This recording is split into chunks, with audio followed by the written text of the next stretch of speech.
Assalamualaikum warahmatullahi wabarakatuh. Bertemu kembali pada kuliah dasar-dasar geofisika. Pada pertemuan kedua ini kita akan berdiskusi tentang interior dalam bumi. Secara umum bumi terdiri dari 3 bagian besar, yaitu crust, mantle, dan core. Crust sendiri terdiri dari 2 bagian. Yang pertama adalah kerak samudra atau oceanic crust, dan yang kedua adalah kerak benua atau continental crust. Mantel juga dikenal ada 2, yaitu mantel luar dan mantel dalam. Sementara core sendiri terdiri atas 2, yaitu inti luar atau outer core dan inti dalam atau inner core. Ada lapisan lain yang disebut sebagai zona transisi antara crust dan mantle yang sering disebut sebagai lapisan moho. Sampai saat ini masih menjadi perdebatan antara ada dan tidak ada lapisan moho sebagai lapisan transisi. Selanjutnya kita akan bahas satu persatu masing-masing bagian. Kita awali dari crust. Seperti yang kita sudah sebutkan di depan tadi, ini merupakan lapisan terluar dari bumi atau kulit terluar dari bumi yang ketebalannya antara 5 sampai 100 km. 5 km ketebalan pada oceanic crust atau kerak samudra, sementara 100 meter ada pada ketebalan paling tebal untuk continental crust atau kerak benua. 2 tipe dari kerak yang tadi sudah disebut. Yang pertama adalah oceanic crust. Dia memiliki densitas lebih tinggi, kurang lebih 2,9 gram per cm kubik. Terdiri dari basal. Sementara continental crust atau kerak benua memiliki densitas lebih rendah, kurang lebih 2,7 gram per cm kubik. Terdiri dari batuan granit. Proses pembentukannya sama, hanya terbentuk pada tempat yang berbeda.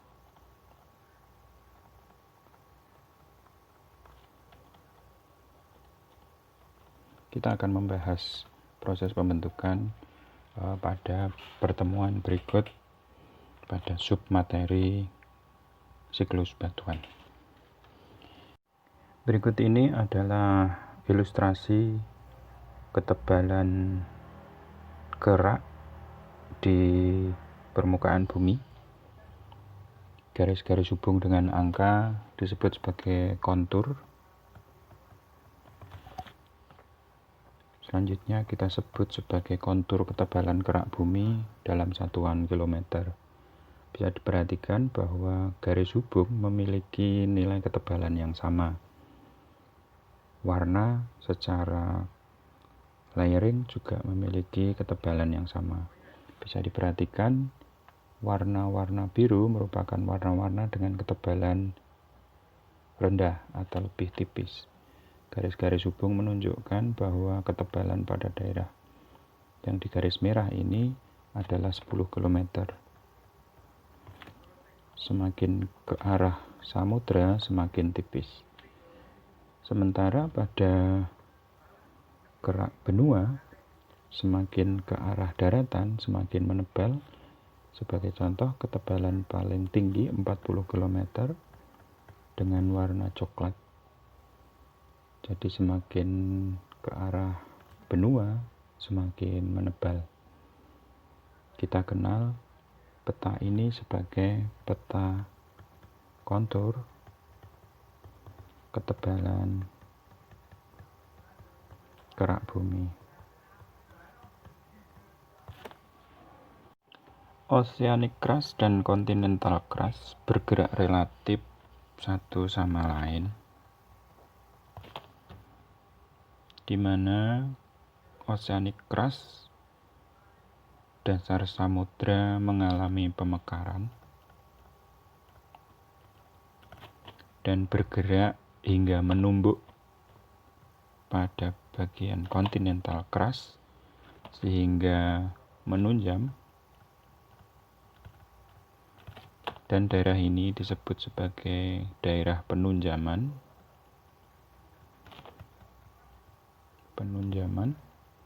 atau zona subduksi. Pada zona subduksi ini akan terjadi patahan-patahan atau retakan yang memungkinkan panas dari mantel untuk menyusup ke permukaan sehingga menimbulkan deretan gunung api pada daerah penunjaman.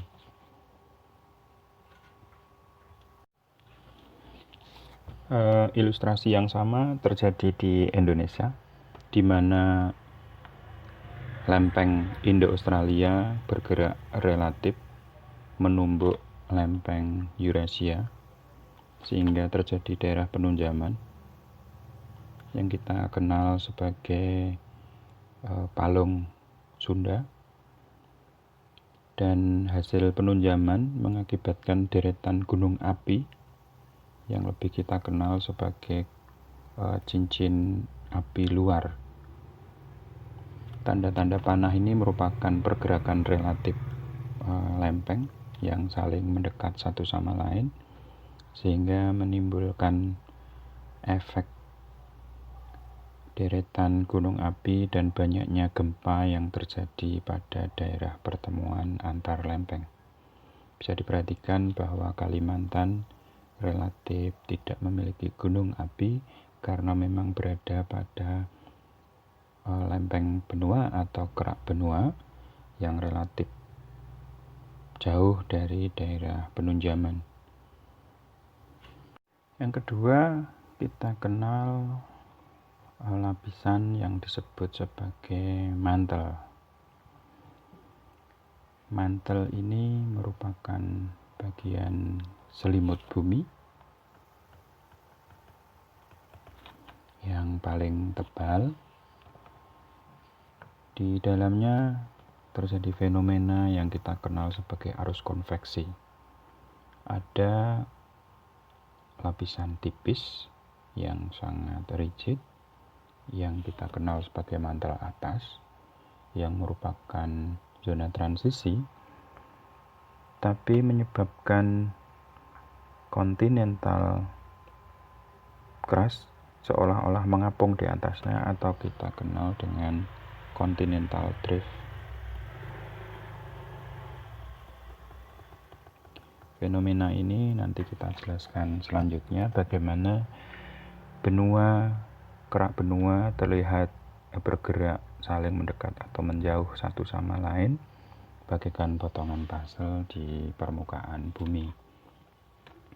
Mantel sendiri merupakan selubung dengan ketebalan kurang lebih 2.900 km.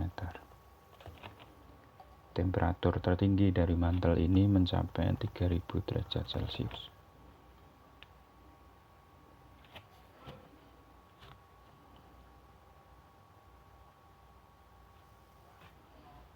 Selanjutnya kita akan membahas tentang core atau inti. Inti bumi tersusun atas sebagian besar besi atau Fe dan nikel. Ini menguasai sepertiga dari massa bumi, memiliki panas hingga 4.400 derajat Celcius. Ketebalannya mulai dari 5.200 km hingga 6.600 km yang merupakan jari-jari bumi.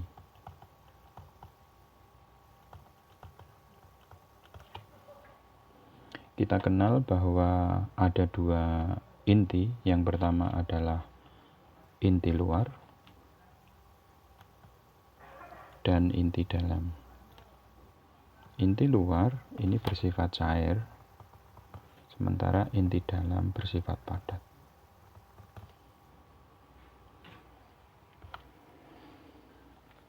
Kalau kita perhatikan bahwa lapisan-lapisan bumi bisa kita setarakan atau kita analogikan dengan telur yang direbus, di mana lapisan cangkang kita identifikasi atau kita analogikan seperti keras, sementara putih telur kita analogikan sebagai mantel, dan bagian kuning telur itu kita bisa analogikan sebagai inner core dan outer core. Tentu saja ini bukan analogi yang tepat 100% karena bentuk bumi walaupun tidak bulat sempurna dan mengalami flattening atau pemipihan, jari-jarinya berkisar antara 6.000 km hingga 6.600 km. 6.000 km ini terjadi di daerah antar kutub, sementara 6.600 km ada pada ekuator.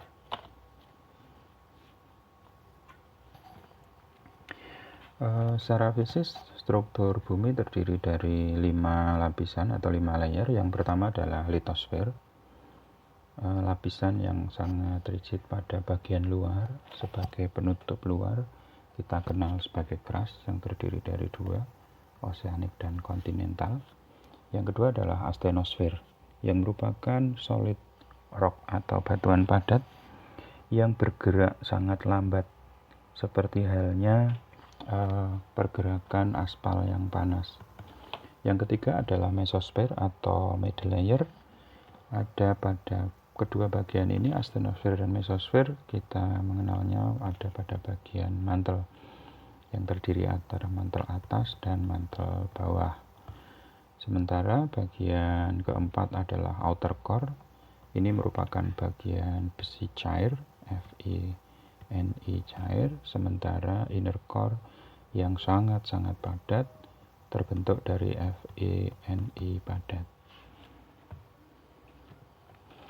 Selanjutnya kita akan melihat bagaimana lapisan-lapisan bumi yang terdiri dari 5 layer, di mana crust seolah-olah mengapung di atas astenosfer yang bergerak lambat seperti halnya pergerakan aspal. Kita kenal kerak bumi terdiri atas pecahan-pecahan lempeng yang sangat banyak.